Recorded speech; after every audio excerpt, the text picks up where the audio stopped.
Pertemuan 3 Sistem Informasi Akuntansi.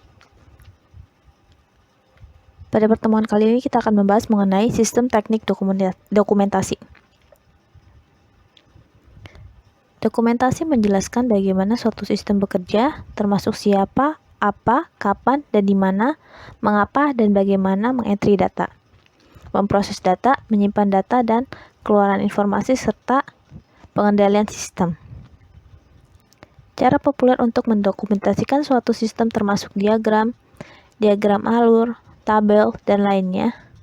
Representasi grafis dari data dan informasi. Ini dilengkapi dengan narasi deskripsi sistem, menjelaskan langkah demi langkah tertulis tentang komponen dan interaksi sistem. Dalam bab ini akan menjelaskan 3 alat dokumentasi sistem yang umum, yaitu aliran data diagram, DFD, diagram data flow, diagram alur atau biasa disebut dengan bagan alir atau biasanya kita sebut flowchart, dan diagram proses bisnis.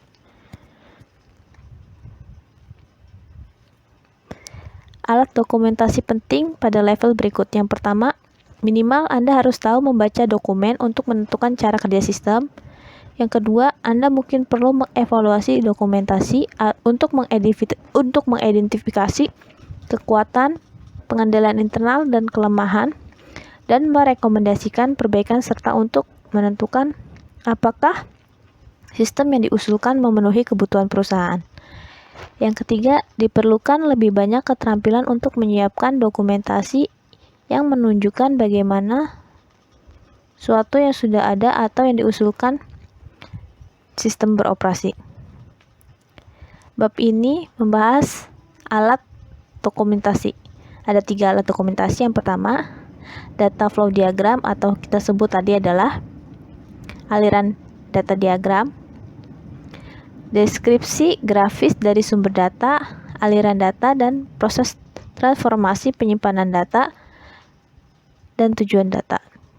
Yang kedua, flowchart atau bagan alir atau diagram alir yang merupakan gambar grafis dari suatu sistem. Di antaranya, bagan alir dokumen, bagan alir sistem, bagan alir program. Yang terakhir, diagram program bisnis yang merupakan deskripsi grafis dari proses bisnis yang digunakan oleh perusahaan. Yang pertama, diagram alir data atau diagram flow data. Grafis menggambarkan aliran data dalam suatu organisasi yang menggunakan 4 simbol pertama yang ditunjukkan pada gambar 31 mewakili elemen, sumber data, tujuan, aliran data, proses transformasi, dan penyimpanan data. Jadi di sini ada simbol-simbolnya. Simbol kotak ini namanya sumber data dan tujuan. Penjelasannya, orang dan organisasi yang mengirimkan data ke dan menerima data dari sistem diwakili oleh kotak persegi. Tujuan data juga disebut sebagai penyerap data. Yang kedua, gambar garis melengkung atau garis lurus disebut dengan aliran data. Penjelasannya, aliran data masuk atau keluar dari suatu proses diwakili oleh garis melengkung atau garis lurus dengan panah.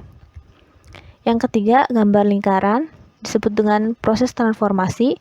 Proses yang mengubah data input menjadi data output diwakilkan oleh lingkaran.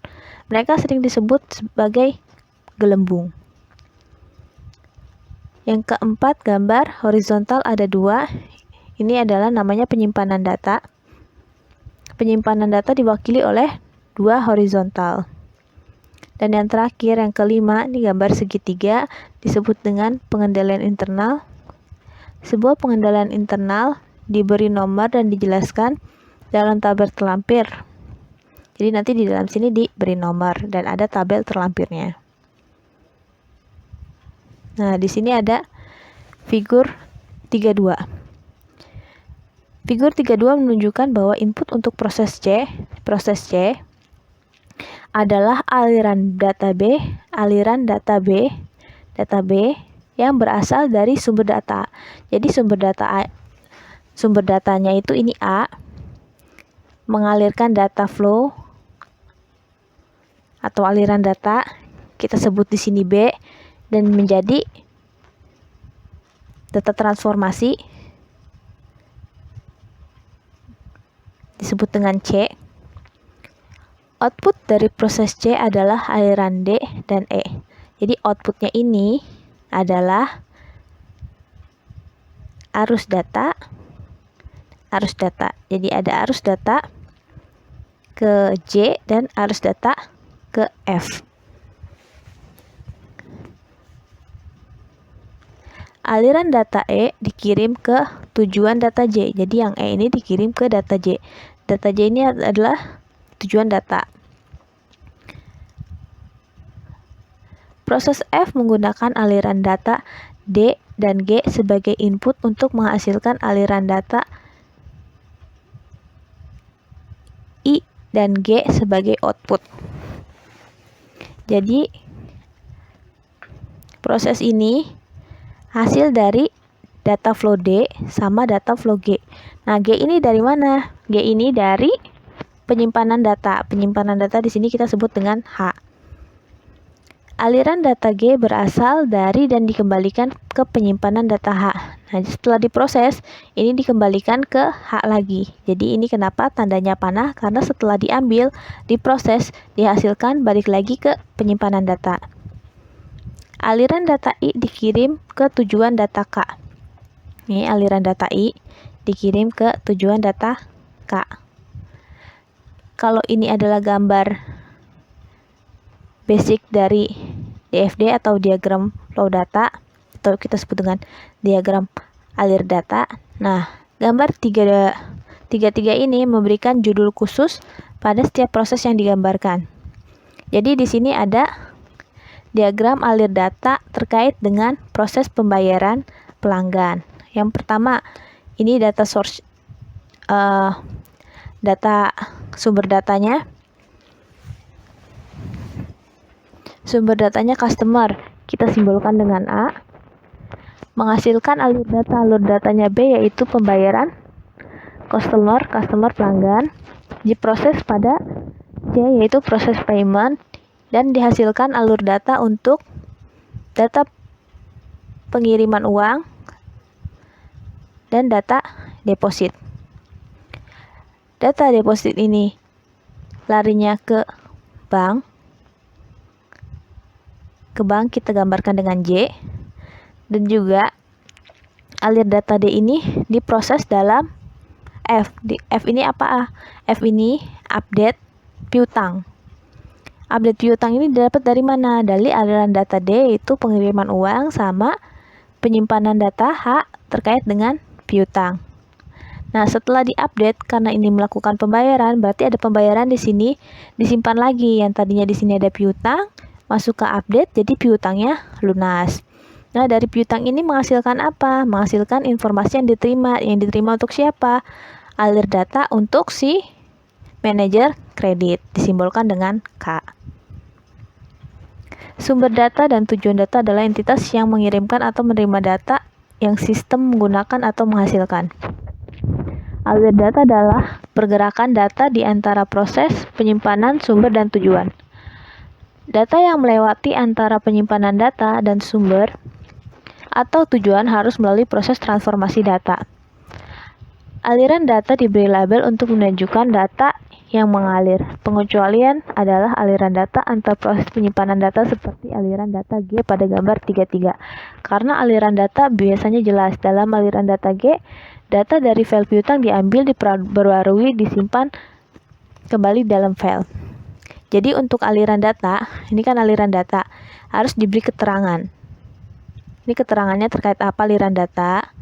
Nah, kenapa ini yang G enggak? Karena ini adalah tektokan. Dari mana? Dari penyimpanan, diupdate, dikembalikan lagi, sehingga tidak ada data yang tersampaikan, hanya pemuktahiran data dan penyimpanan data.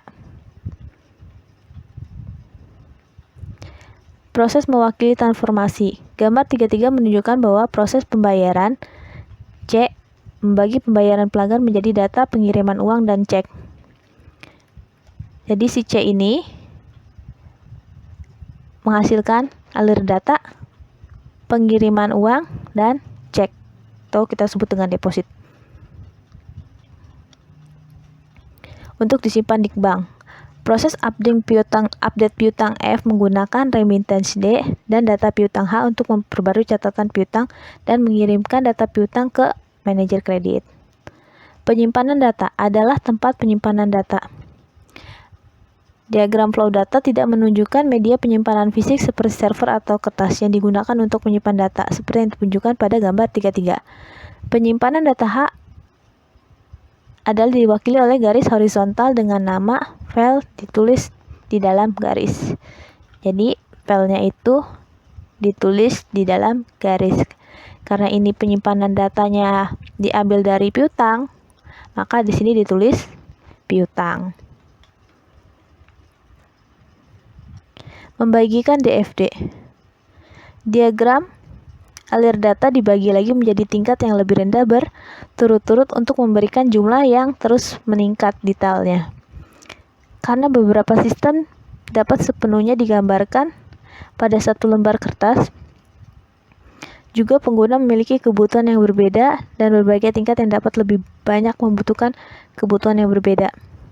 Diagram alur data tingkat tertinggi disebut sebagai diagram konteks karena menyediakan pembaca dengan tampilan tingkat ringkas dari suatu sistem. Astor menggambarkan gambar 35 untuk mendokumentasikan proses penggajian di SS. Sistem pemrosesan penggajian menerima data kartu waktu dari berbagai departemen dan data karyawan dari sumber daya manusia. Sistem memproses data ini dan menghasilkan 1. Laporan pajak dan pembayaran untuk instansi pemerintah. 1. 2. Cek gaji karyawan. 3. Cek gaji yang disimpan dalam rekening penggajian di bank. Payroll check. Dan keempat, informasi penggajian untuk pengelola. Informasi atau laporan ke manajemen. Jadi di sini dimulai dari masing-masing departemen. Alur datanya apa? Alur datanya yaitu kartu waktu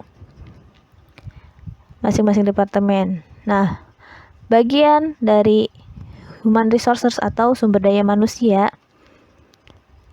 juga mengupdate form, alur datanya form untuk karyawan baru dan form untuk perubahan karyawan. Ditransformasi dalam proses sistem penggajian. Nah, dari sini yang diproses itu menghasilkan alur data untuk pemerintah yaitu laporan, pajak, dan pembayaran. Untuk karyawan, cek karyawan, cek gaji karyawan. Nah, untuk bank, cek gaji yang nantinya bakal dibayarin oleh bank, alur datanya. Dan yang terakhir untuk manajemen, laporan pembayaran gaji beserta laporan gajinya. Ini alir datanya. Astor menggunakan deskripsi prosedur pemrosesan gaji SS pada tabel 31 untuk menguraikan diagram konteks menjadi tingkat yang lebih rendah berturut-turut, masing-masing dengan jumlah yang meningkat dari detail. Narasi tabel 31 menggambarkan 5 kegiatan pengelolaan data. Yang pertama, pemuktahiran file induk pegawai penggajian. Yang kedua, menangani kompensasi karyawan. Yang ketiga, membuat laporan manajemen. Yang keempat, membayar pajak. Dan yang terakhir, memposting ke buku besar. 5 aktivitas dari semua alir data yang masuk dan keluar ditunjukkan pada pada tabel 32. Ada kegiatan, input data, keluaran data. Perbaruan file karyawan atau penggajian. Data yang diinput, formulir karyawan baru, formulir perubahan karyawan. Keluaran datanya, file karyawan atau penggajian yang diperbarui. Pembayaran karyawan. Input datanya, kartu waktu, file karyawan atau penggajian, tabel tarif pajak. Keluaran datanya, cek karyawan,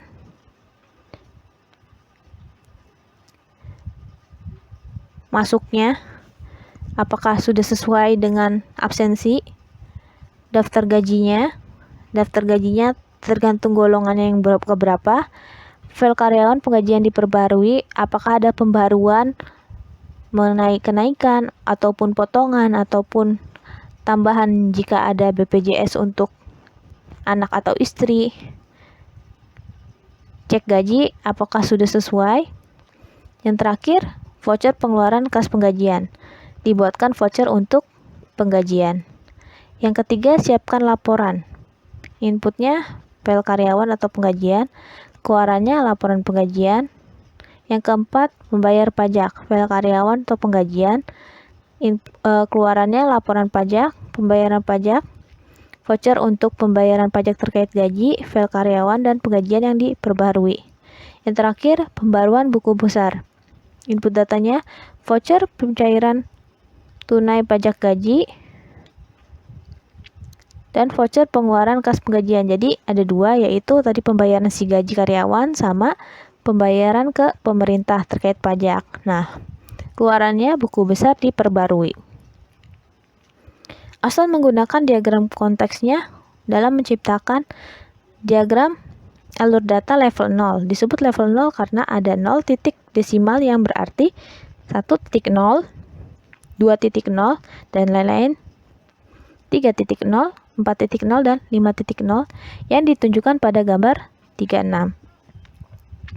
Perhatikan itu beberapa input dan output data telah dikeluarkan dari diagram alur data. Misalnya, dalam proses 2.0, aliran data masuk dan keluar tidak terkait dengan entitas eksternal atau proses lainnya yang tidak digambarkan pada tabel pajak dan daftar gaji. Aliran data bersifat internal ke bayar karyawan dan ditampilkan pada level diagram alur data sebagai berikut.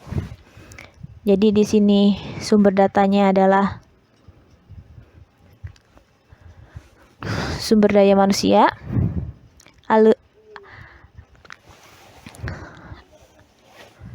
alur datanya yaitu ada form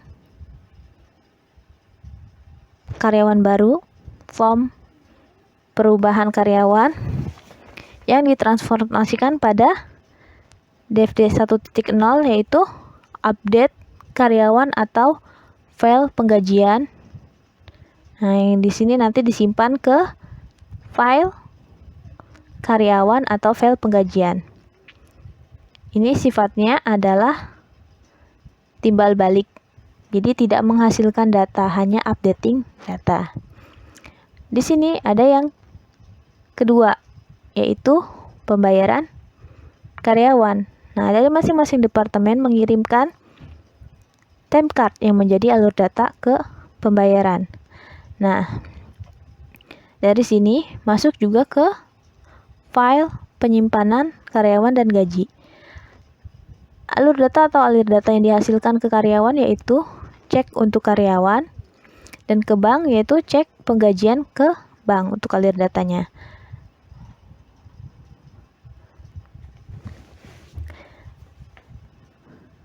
Setelah itu masuk ke bagian penyiapan pelaporan. Penyiapan pelaporan ini didapat dari mana? Dari penyimpanan data file karyawan atau file gaji. Nah, dari sini datanya diambil, disiapkan, ditransformasikan sebagai pelaporan, persiapan pelaporan. Nah, alur datanya yaitu laporan gaji yang akan diberikan ke manajemen. Masuk ke tahap 4 yaitu pembayaran pajak yang didapat dari sini juga simpanan dari file karyawan dan gaji. Ditransformasikan di pembayaran pajak. Pembayaran pajak ini ke dua bagian, yaitu bagian buku besar dan bagian pemerintah. Alir data yang dihasilkan ada dua, yaitu voucher untuk pembayaran disbursement atau kas keluar, dan juga laporan pajak dan pembayaran ke pemerintah. Nah, dari alir data yang pembayaran pajak voucher pengeluaran kas ini Masuk ke update buku besar. Update buku besar juga datanya diperoleh dari pembayaran karyawan. Di mana alir datanya di sini, kalau di sini terkait dengan kas untuk karyawan, kalau di sini terkait kas untuk pembayaran pajak ke pemerintah. Di update di buku besar, lalu masuk ke file penyimpanan buku besar. Ingat, karena ini adalah file penyimpanan, hubungannya adalah timbal balik, tidak ada output, sehingga tidak diberi keterangan. Gambar proses 2.0 membayar karyawan untuk membuat diagram alur data level 1 memiliki satu tempat desimal yang berarti 2.1, 2.2, dan lain-lain. Gambar 37 memberikan detail lebih lanjut tentang proses data terlibat dalam membayar karyawan, dan itu termasuk tabel tarif pajak dan data daftar penggajian. Penggajian aliran dihilangkan pada gambar 36.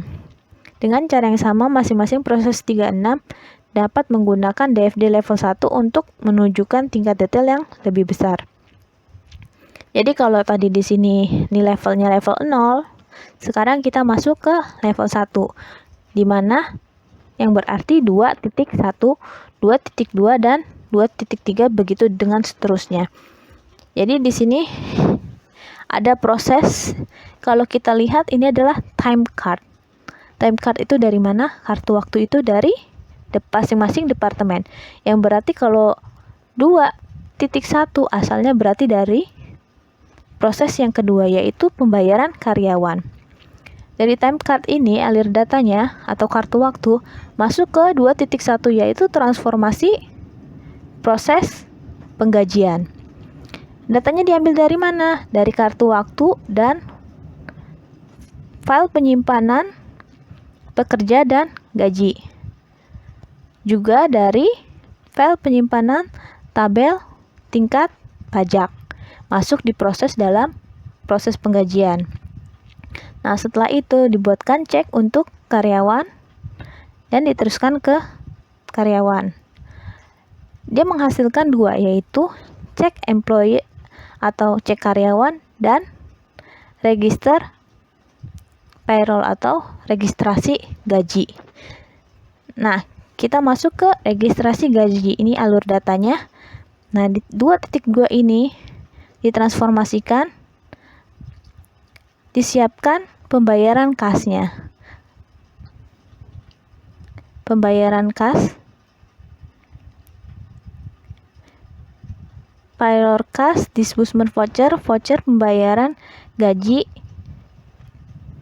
Jadi disiapkan untuk voucher kas untuk gaji. Alur datanya nanti ini masuknya ke bagian keuangan. Nah, dan juga ke cek penggajian ke bank untuk disetor ke masing-masing karyawan. Beberapa panduan umum untuk mengembangkan diagram alur data yang ditunjukkan pada fokus 31. Yang pertama, memahami sistem. Kembangkan pemahaman ini dengan mengamati alir data organisasi, mengamati dan mewawancarai mereka yang menggunakan atau mengelola data, atau meminta mereka mengisi kuesioner. Yang kedua, abaikan aspek tertentu dari sistem. Yang ketiga, tentukan batasan sistem. Tentukan apa yang harus disertakan dan dikecualikan. Keempat, mengembangkan diagram konteks. Diagram konteks menggambarkan batasan-batasan sistem. Di pusat diagram ada lingkaran dengan nama sistem. Yang kelima, identifikasi alir data. Identifikasi semua alir data signifikan pergerakan data memasuki dan meninggalkan sistem, termasuk dari mana data berasal dan hasil akhir tujuan. Keenam, aliran data grup. Aliran data dapat terdiri dari satu atau lebih banyak potongan. Elemen data yang selalu mengalir bersama-sama harus dikelompokkan bersama dan ditampilkan sebagai satu aliran data sampai mereka dipisahkan. Identifikasi proses transformasi. Tempatkan lingkaran dimanapun pekerjaan diperlukan untuk mengubah satu aliran menjadi lain. Kedelapan, proses transformasi kelompok.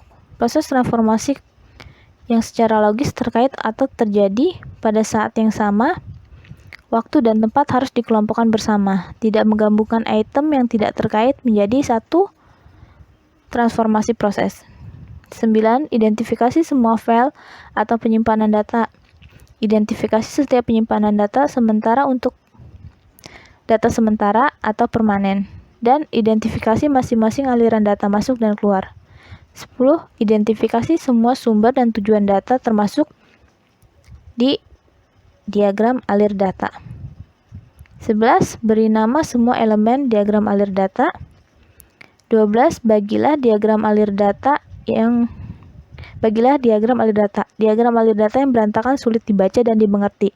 Jika Anda memiliki lebih dari 5 hingga 7 proses pada halaman, menggunakan diagram konteks ke dalam proses yang tingkat lebih tinggi. Jadi kayak tadi, kalau misalnya tadi dimulai dengan DFD tingkat 0, maka nanti ada DFD tingkat 1.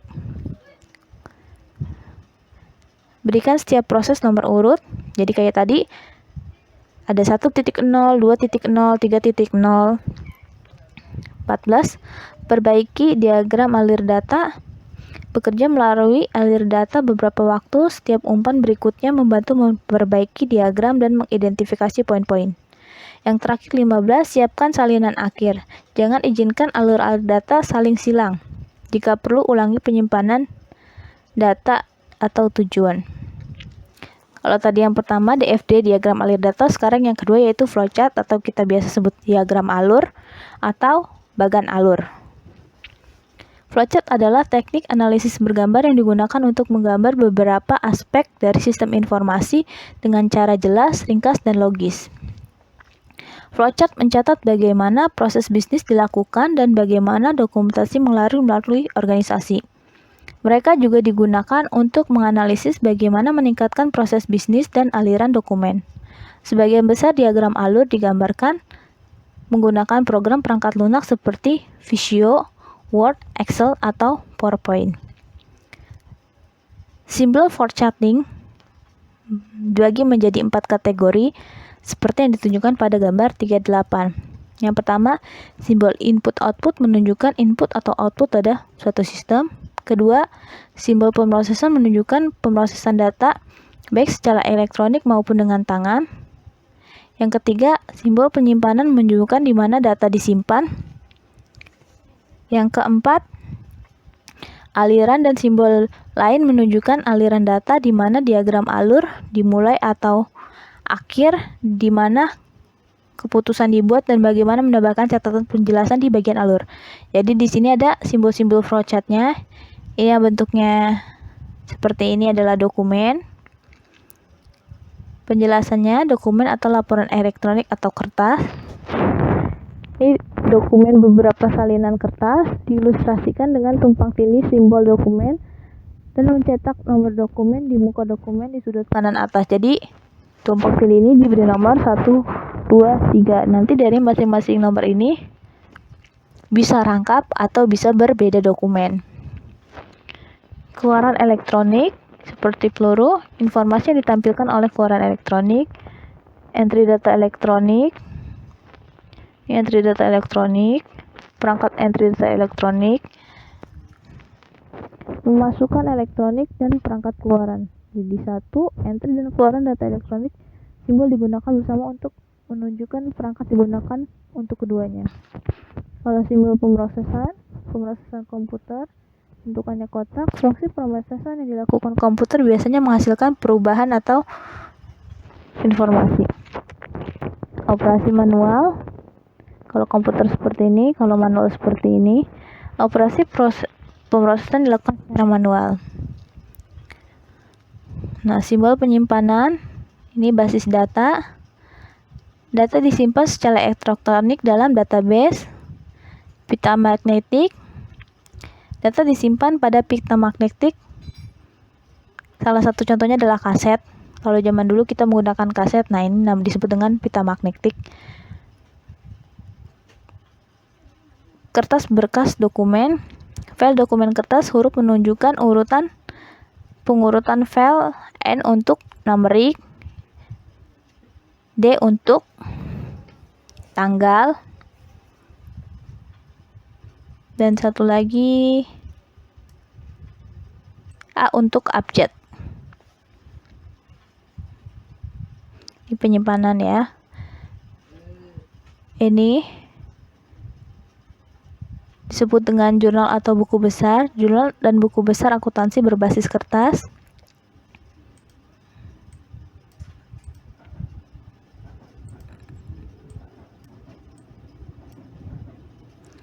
Nah, di sini simbol, alir, dan lainnya.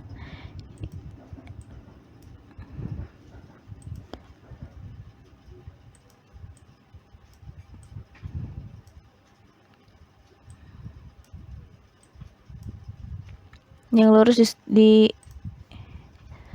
disebut dengan dokumen atau alur pemrosesan. Arah pemrosesan atau aliran dokumen, aliran normal turun dari kanan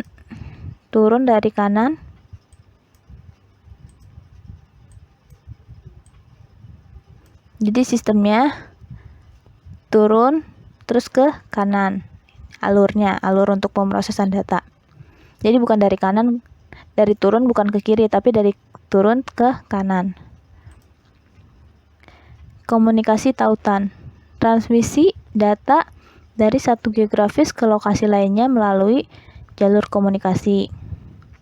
Yang bulat, halaman penyambung, menghubungkan alur pemrosesan pada halaman yang sama. Penggunanya menghindari garis yang bersilangan halaman. Yang seperti ini, di luar halaman penyambung, entry dari atau keluar ke halaman lain. Jadi kalau masih dalam satu halaman kita menggunakan lingkaran, tapi kalau sudah berbeda halaman kita menggunakan simbol seperti ini. Terminal, awal, akhir, atau titik interupsi dalam proses juga digunakan untuk menunjukkan pihak eksternal. Keputusan, biasanya yes or no. Langkah pengambil keputusan. Nah, anotasi bisa digambarkan seperti ini atau titik-titik, penambahan komentar, deskripsi, atau catatan penjelasan sebagai klarifikasi. Fokus 32 pedoman untuk menyiapkan flowchart. Yang pertama, memahami sistem. Yang kedua, identifikasi entitas yang dipetakan. Yang ketiga, mengatur diagram alur. Yang keempat, beri label pada semua jenis simbol dengan jelas. Yang kelima, konektor halaman. Yang keenam, gambarlah sketsa kasar di flowchart tersebut. Yang ketujuh, gambarlah salinan akhir dan dari diagram alur. Tempatkan diagram alur, nama, tanggal, dan nama penyusun di setiap halaman. Jenis flowchart. Bagan alir dokumen dikembangkan untuk menggambarkan aliran dokumen dan data di antara area tanggung jawab dalam sebuah organisasi. Mereka melacak dokumen dari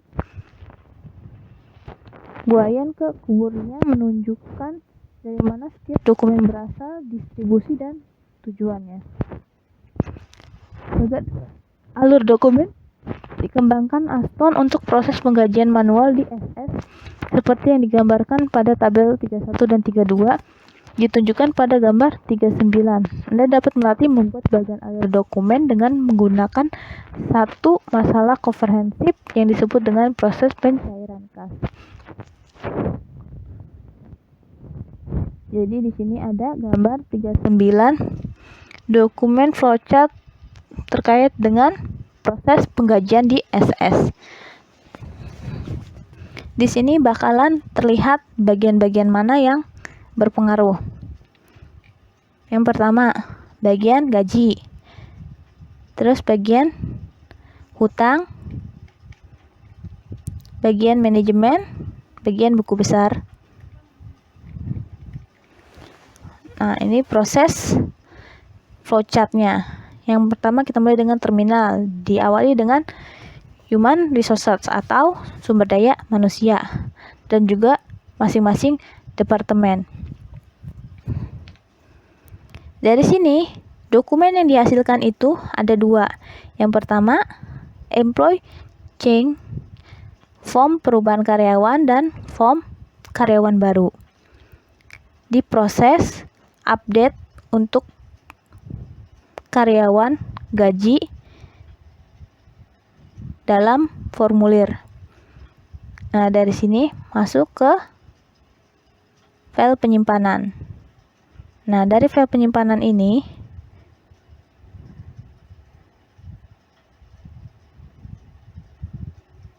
diteruskan ke persiapan laporan pajak bulanan yang dibuat dua rangkap yaitu laporan pajak dibuat dua rangkap. Yang pertama ini konektor dalam satu halaman masuk ke bagian hutang, dan yang satunya lagi masuk ke bagian arsip, diarsip sesuai dengan abjad atau sesuai dengan tanggal. Nah, kita masuk ke yang departemen. Departemen dokumennya apa? Yaitu time card, kartu waktu. Kartu waktu ini didapat dari penyimpanan datanya si tabel pajak. Tabel pajak masuk diproses penyiapan pembayaran cek dan gaji dan update file. Dari pemrosesan ini kan diambil dari pajak, tabel pajak. Ini juga diambil dari arsipnya si laporan pajak. Masuk ke dalam sini, diproses. Nah, di sini time card ini dilanjutkan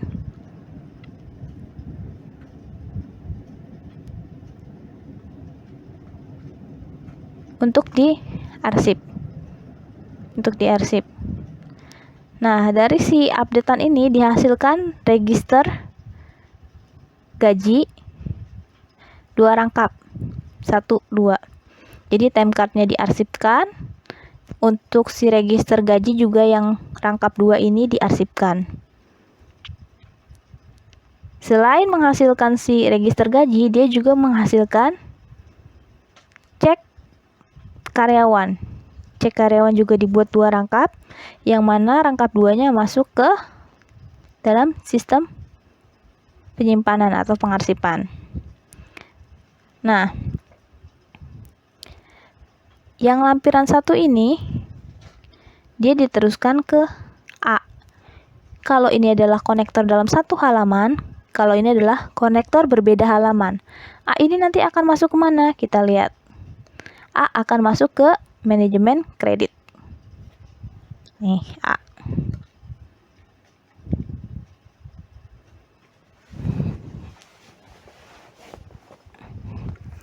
Nah, kita masuk ke konektor B dulu.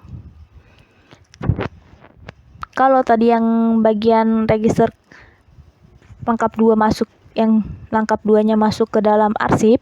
Nah, ini register gaji yang rangkap 1 ini masuk ke bagian hutang.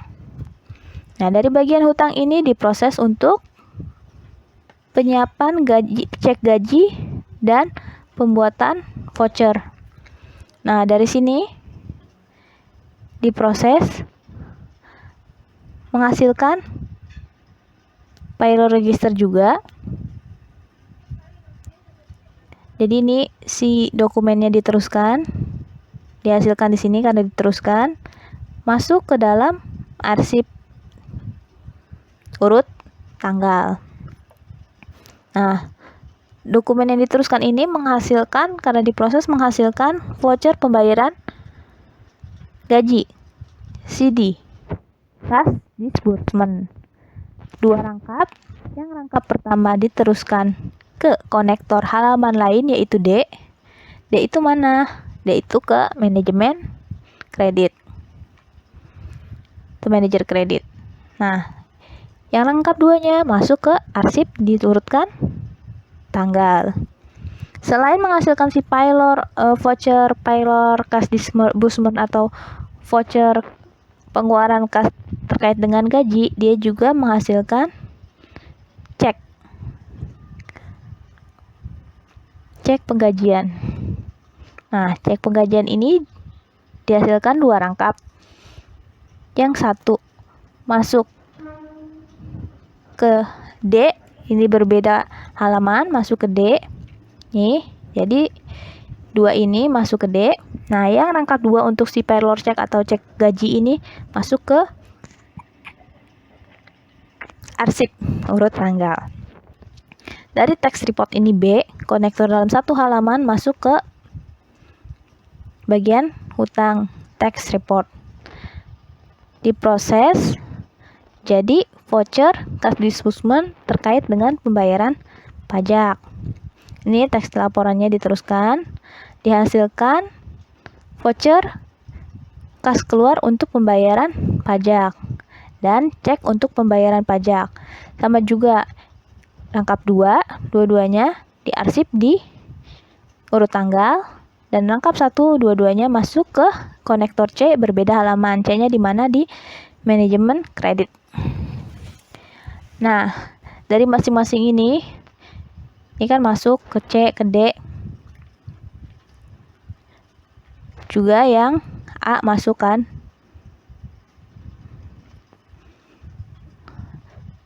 Yang C, voucher, pengeluaran kas, gaji, teks, dan laporan pajak. Yang D,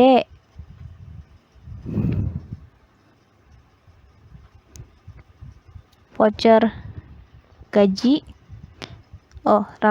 Kalau yang ini khusus untuk pajak, kalau yang ini khusus untuk gaji, kalau yang ini yang A, laporan gaji dan cek karyawan. Semuanya masuk ke dalam proses approval dan cek bagian manajemen kredit. Nah, setelah masuk ke proses ini, dihasilkan masing-masing vouchernya. Vouchernya ini semuanya di-approve, disetujui. Setelah disetujui, ini akan masuk ke pemerintah, yaitu government agency. Yang ini masuk ke bank, yang 2 ini masuk ke bank, dan yang 2 ini yang bagian A masuk ke karyawan. Nah, ini kedua ini si voucher pajak dan voucher gaji masuk ke konektor E dalam satu halaman, yaitu buku besar. Nah, untuk si laporan gaji ini diarsip sesuai dengan tanggal. Termasuk yang E ke buku besar. Ini voucher pengeluaran kas untuk pajak dan ini voucher pengeluaran kas untuk gaji. Dua-duanya masuk, diproses, diupdate di buku besar. Nah, ini diproses nih, ini buku besarnya. Diproses, ini buku besar. Pemrosesan buku besar.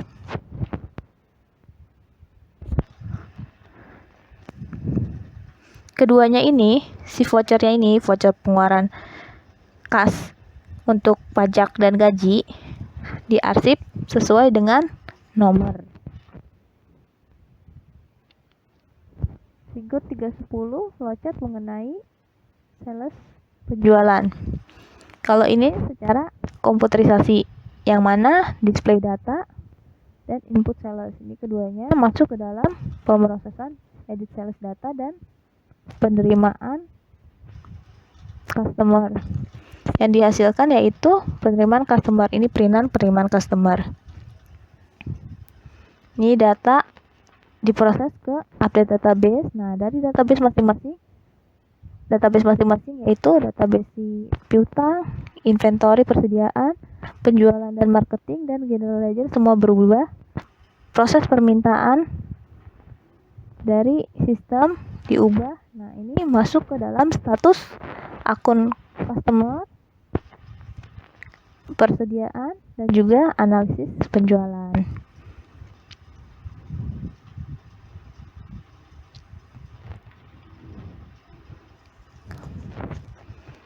Ini sistem flowchart untuk hubungan antara sistem flowchart dan program flowchart.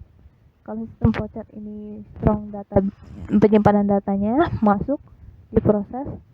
Jadi prosesnya ini diambil data dari data penyimpanan, di input, masuk ke proses, prosesnya timbal balik ke data penyimpanan, dihasilkan output. Nah, di dalam proses ini ada apa aja? Ada enter dan edit input data, diteruskan jika kondisinya memungkinkan, ya, jika tidak masuk dulu ke sini, balik lagi. Nah, kalau iya, masuk ke performa, kalkulasi dan update pencatatan. Nah, data ini bakal berubah, yaitu update database. Jadi database-nya akan berubah. Yang ketiga, diagram proses bisnis. Bisnis proses diagram atau biasa kita sebut dengan BDP adalah cara visual untuk menggambarkan langkah-langkah atau aktivitas dalam proses bisnis. Misalnya ada banyak aktivitas dalam siklus pendapatan, diantaranya mereka menerima pesanan, memeriksa kredit pelanggan, memverifikasi ketersediaan inventaris, dan konfirmasi penerimaan pesanan pelanggan. Demikian juga dengan beberapa kegiatan yang melibatkan dalam siklus pengeluaran. Di antaranya mengirimkan barang yang dipesan, menagih pelanggan, dan menagih pembayaran pelanggan. Semua kegiatan dapat ditampilkan pada BDP untuk memberikan pembaca sebuah mudah dipahami pandangan bergambar dari apa yang terjadi dalam proses bisnis. Sementara BDP dapat menggambarkan interaksi dalam suatu entitas serta interaksi antar entitas. BDP dalam buku teks tidak mendokumentasikan kegiatan dilakukan oleh pihak eksternal. Jadi BDP untuk siklus pendapatan hanya menggambarkan fungsi yang dilakukan oleh perusahaan penjualan, dan BDP untuk siklus pengeluaran hanya menggambarkan kegiatan dilakukan oleh perusahaan pembelian. Teks hanya digunakan simbol-simbol itu seperti yang ditunjukkan pada gambar 3.12 untuk menghasilkan pembuatan dan memahami BDP. Jadi ini gambar dari sistem simbol-simbol dari BDP atau Business Process Diagram atau diagram proses bisnis. 0 tanpa penebalan awal atau mulai. Awal atau mulai dari sebuah proses adalah diwakili oleh lingkaran kecil. Akhir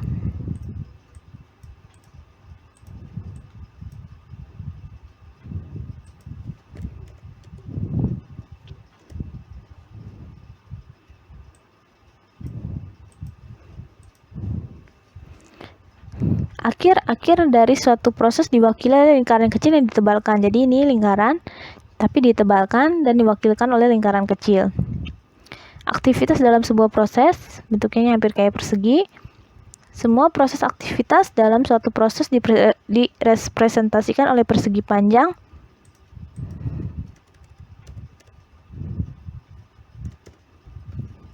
yang ujungnya membuat penjelasan tentang kegiatan ditempatkan. Keputusan, sebuah keputusan yang dibuat selama proses adalah diwakili dengan berlian atau kita biasa dengan sebut belah ketupat. Penjelasan keputusan ditempatkan di dalam simbol. Jadi penjelasannya di dalam sini.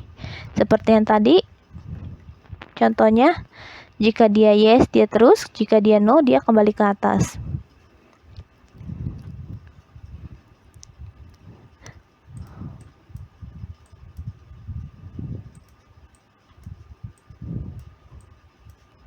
Disebut dengan mengalir.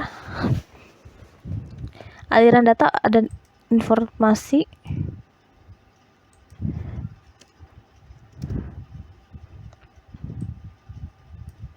aliran data atau informasi adalah ditunjukkan oleh panah. Jadi panah ini adalah aliran data. Aliran data putus-putus, informasi, anotasi, informasi yang membantu menjelaskan proses bisnis masuk ke BDP. Dan jika perlu, panah putus-putus yang dicetak tebal adalah ditarik dari penjelasan ke simbol. Pedoman umum penyusunan proses bisnis baik disajikan pada fokus 33 dalam teks penekanan pada BDP kurang dapat mematuhi aturan mengapa mereka persiapkan dan lebih pada mereka dengan jelas mengkomunikasikan kegiatan yang terlibat dalam proses bisnis yang digambarkan. Ini gambar 3.12 dan yang ini gambar 3.13. Di sini ada karyawan dan performa aktivitas. Karyawan baru.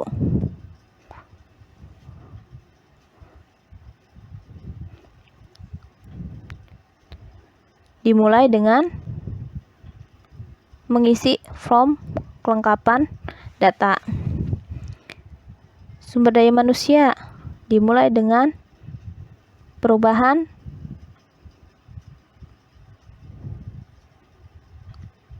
karyawan, lengkapi perubahan karyawan. Nah, dua-duanya masuk nanti ke updating karyawan dan gaji, file update karyawan dan gaji. Bagian gaji dimulai dengan dari beberapa departemen menerima kartu waktu. Nah, diteruskan ke persiapan pembayaran cek dan gaji, ringkasan gaji. Nah, dari sini jadi 2 alur masuk ke Susan. Susan ini pemilik ya, Aston juga pemilik. Yang pertama persiapan gaji dan juga pelaporan pajak. Ini menghasilkan 2 alur, yaitu yang satu ke update karyawan dan file gaji dan jadi penyelesaian di sini. Nah, yang kedua menyiapkan ini ke bagian hutang, menyiapkan cek pajak dan pembayaran karyawan dan voucher kas keluar. Di sini diteruskan ke bagian Susan, yaitu Susan ini adalah manajer kredit. Menyetujui dan menandatangani pembayaran cek terkait dengan cek gaji dan cek pajak. Diteruskan ke pembayaran cek dan melaporkan ke karyawan, bank, dan pemerintah. Dari sini voucher diteruskan ke